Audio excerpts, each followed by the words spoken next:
Just a day after that tragic shooting, Democratic lawmakers in Michigan trying to bring some old gun safety bills to a vote. But Republicans blocked it. Our Doug Reardon found out what, if anything, they're doing in Lansing to address gun violence. Doug? Yeah, the straight answer to that question, guys, is honestly not much, almost nothing at all. Since 2021, 60 gun bills have been introduced in Lansing.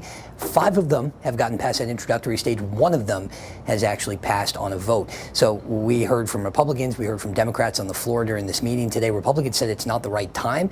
Democrats asked, when is? It's way too early to assign bill numbers to their grief. And my question back to the other side is, when is the time? A fierce and emotional debate Wednesday in Lansing over gun safety laws, one day after 19 children, most just 10 years old, died in a Texas school shooting.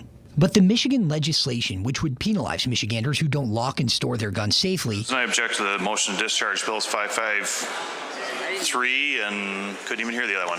Never made it to the floor. Republicans blocked a vote. We have legislation that could make a difference, that could make our kids safer, that can make our schools safer. And what's happening?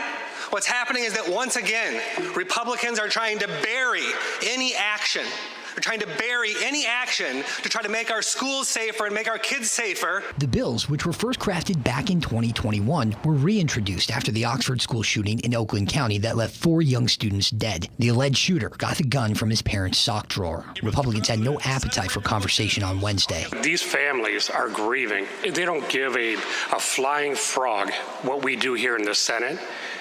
Right now, they're not paying attention to us. But varying polls show anywhere from 40 to 50+% of Americans want stricter gun control.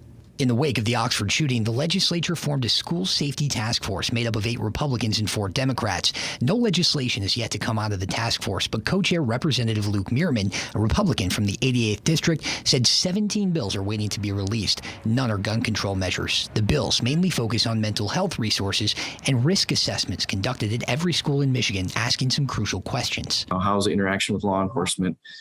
Where are the connecting pieces? Does your camera system work? Do you need something on the windows, to make them so they don't shatter? So there's a lot of different things out there that can be done at the school level. The time between Oxford and Tuesday's shooting in Uvalde, Texas, was one of the longest periods of time between mass school shootings in years.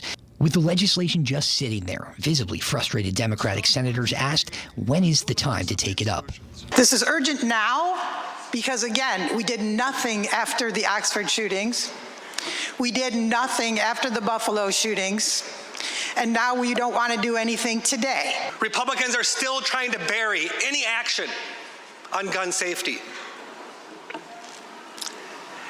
And while we do nothing, the only thing that's changing is more flags at half-mast, more kids that are scared to go back to school, and nothing from this legislature except for thoughts and prayers. It's embarrassing. So what happens now after today is both of those bills were sent back down to the Government Operations Committee, which is chaired by Senate Majority Leader Mike Shirkey. That committee has 130 bills that are still pending in committee, and they haven't met since October of 2021. By the way, I called Senator Shirkey's office 5 times today to try and figure out when those bills could get a hearing. I never heard back. In the control room tonight, Doug Reardon, Fox 17 News.